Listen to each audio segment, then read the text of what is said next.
Nope, your eyes aren't playing tricks on you. That's a chainsaw coming out of her bum. More on that later if you continue watching. The movie begins with an epic intro, from nose-mounted machine guns to the three-girl squad in their all-white outfits slashing the heads of their adversaries with blood splashing everywhere.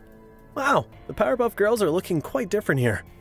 If this is anything to go by, the rest of the movie must be worth watching. We are then taken back in time, when Reen first starts to discover her powers as a mutant. She's at breakfast with her parents, and this is when they cheerily announce that she is special. That day at school, she was bullied and almost slashed her wrist. Another mutant girl named Ray distracts her, but then promptly leaves. Her bullies then kick her out, and she ends up at the school clinic, where the attending doctor tries to betray and kill her. But ding ding ding, that's when her mutant powers kick in, and off comes the doctor's ear. A surprise birthday party is waiting for her at home, and a lot more surprises than she bargained for. It's been a long day. When she finally gets home, she breaks down in tears. And the big reveal is her father is a freak mutant too. In fact, it is their heritage as part of the Hiroko clan. And again, you're not seeing double. Reen's father's intimate parts are alive-ish. Imagine the shock on the wife's face when she first saw that. Just then, when Reen was getting into the hang of being accepted as a mutant by family, the self-styled mutant police storm her house. They slash her parents' heads, but Reen eventually overpowers them with her Power Claw fist, which is also her mutant strength. And there are those nose-mounted machine guns again. You better get used to those. A camera crew just so happens to be filming in her neighborhood when it captures her freak mutation. And to be fair, they started it first. Call it mutant racism, but still, they had it coming. So in her anger, Reen plays Fruit Ninja on the entire block of mutant haters bent on scorning her. The whole scenery is strewn with dead bodies of her victims, complete with the wild Western-style tumbleweed just innocently passing by. She remembers her parents now, and just then Kisaragi, a mutant/Hiroko ringleader, appears with Ray and takes her away, but not before placing a ceremonial iron mask on her face. The HQ is situated in an open-air area, and Kisaragi is giving the girls a lecture on their enemies. Afterward, the other girls want to get to know Reen. A very friendly Yoshi also introduces herself. They each show off their mutant powers. They range from titty slicer to belly monsters or even stupid powers like tiny hands growing out of the ears. And you'd agree the highlight of all these displays is when the girl shits out a chainsaw as her superpower. They all move on to train a little as Ray, the lieutenant, watches and guides them. Ray challenges Reen to a one-on-one knife sparring session, but Reen easily loses while Ray accidentally drops her prized necklace. The backstory, as told to Reen by a very friendly Yoshi, is that it was given to Ray by a boy who liked her back when she headlined a freak show at the circus. Reen duly notes this.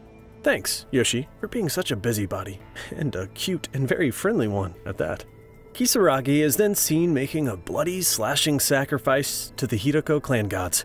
On her part, Ray is attempting to bring out the raw mutant from within Reen using electric shock therapy, and she succeeds, so now you know what the Iron Mask was meant for all along.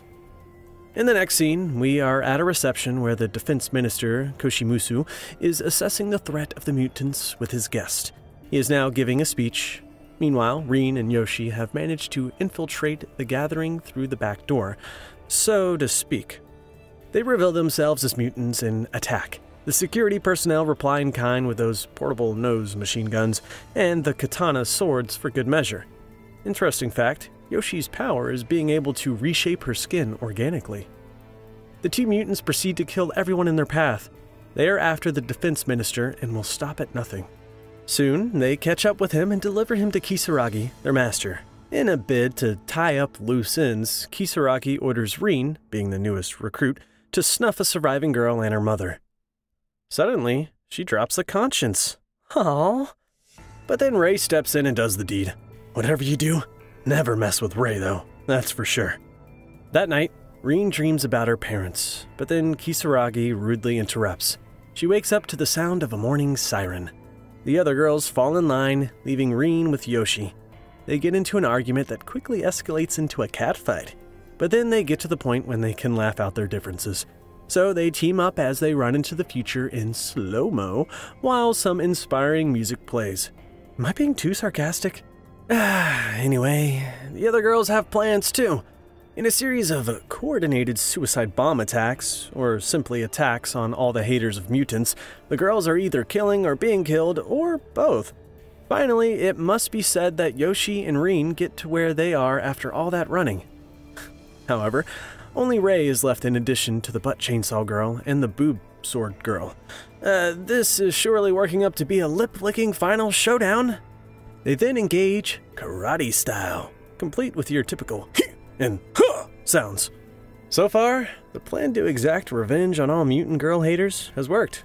Except, of course, Yoshi and Rin growing a conscience and attempting to take something good away from the experience. You might begin to wonder if even the devil can ever pardon them now. But it turns out in the martial arts world, it is difficult to maneuver a weapon with your butt or your boobs. What were the mutant parents thinking to create such daughters? Apparently, the apple doesn't fall too far from the tree. Case in point, remember Rin's parents? As Yoshi engages butt chainsaw and boob sword girls, Rin chases after Rei to stop her. Soon, Yoshi intelligently snuffs both of her opponents, but it turns out there is still one more person she has to fight. A reincarnated mutant who shoots fire from her skin. Rin and Rei continue to exchange blows. Meanwhile, Kisaragi has morphed into the Hidoka clan demigod and become a monster. The mutant police arrive with their Pinocchio machine guns, but Kisaragi quickly makes mincemeat of them. Rin and Rei soon make up when Rin introduces the necklace from earlier. Now they must work together to defeat the monster Kisaragi has become. And believe me, amongst other things, the monster shoots acid milk from its memory glands. Yoshi outwits her fiery opponent and arrives just in time to help Rin and Rei gain the advantage on Kisaragi. They work together to obliterate him, or is it rather the monster in him? Alright, that's it folks, the end.